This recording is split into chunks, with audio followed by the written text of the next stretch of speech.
delas, não é? Tem sempre texto que explica porque não se percebe se não vimos este enquadramento geral.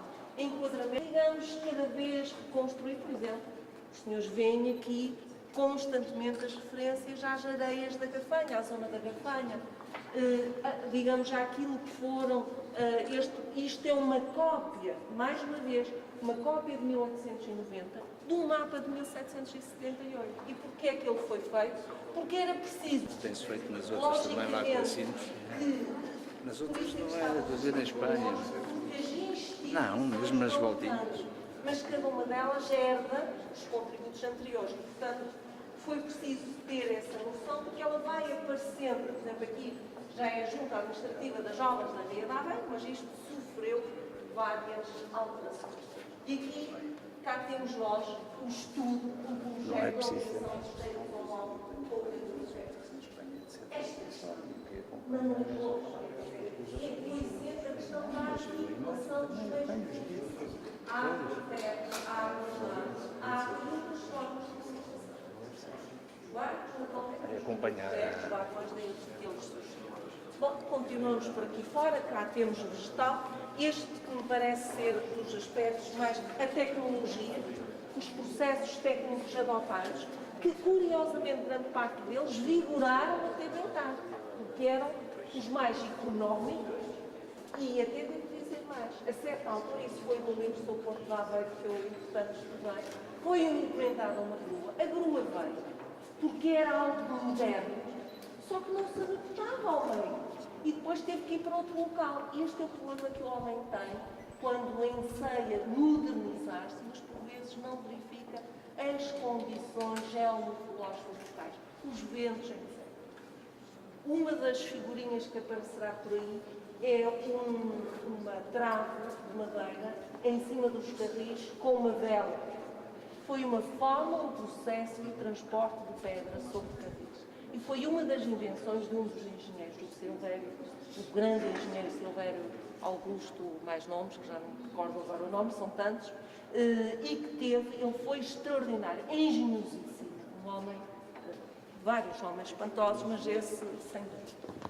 E vamos para o segundo núcleo. Este segundo núcleo chama a atenção naturalmente para um conjunto de peças. As fotografias que foram encontradas, que estavam no Porto de Aveiro e que foram identificadas. Esta fotografia do Udinot, naturalmente, não pode existir um desenho. O Udinot nunca foi fotografado, não havia a fotografia na altura. E, portanto, nós temos, mas foi, digamos, reconstituído a partir de uma aguarela, e chama a atenção para estas cartas, que são, talvez, as mais valiosas. Porquê?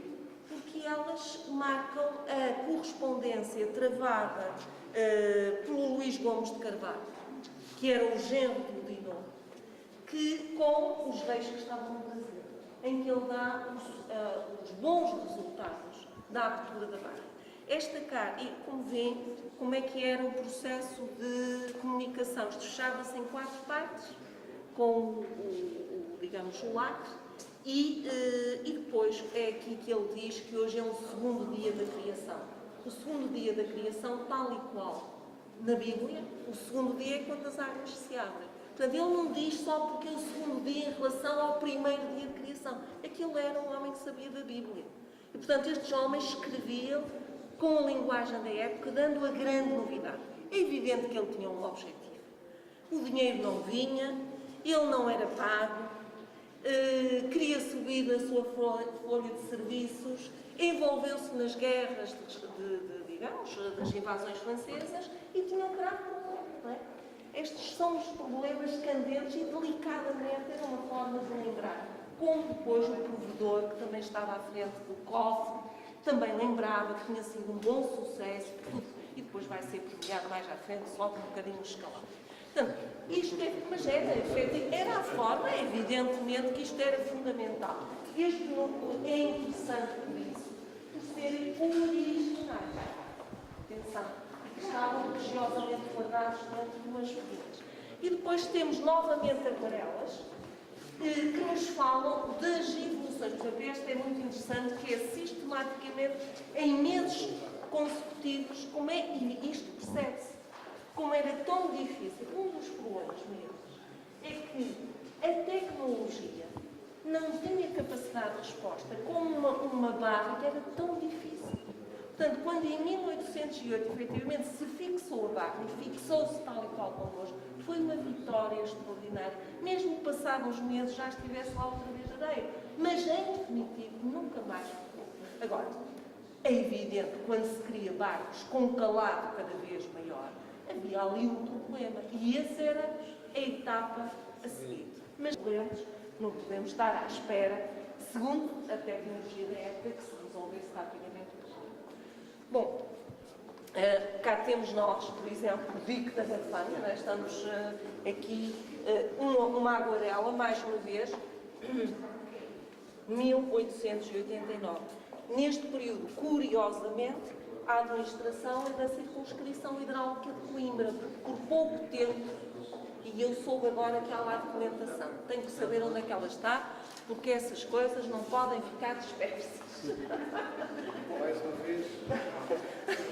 Não, é quando se sabe destas coisas. Porque foi, sabe porquê? Porque precisamente no arquivo do Porto de Aveiro falta a documentação correspondente àquele período. Portanto, em algum sítio tem que estar. Isto também é interessante. O problema dos naufrágios e a necessidade de criar estruturas de socorros a náufragos, cá temos nós. E como é que se escrevia, este também é muito interessante, porque nós temos aqui ao mesmo tempo peças que do ponto de vista artístico não são nada de especial, mas são o cotidiano, é o dia-a-dia. Portanto, os relatórios, até os tipos de papéis que vão surgindo, aqui estão.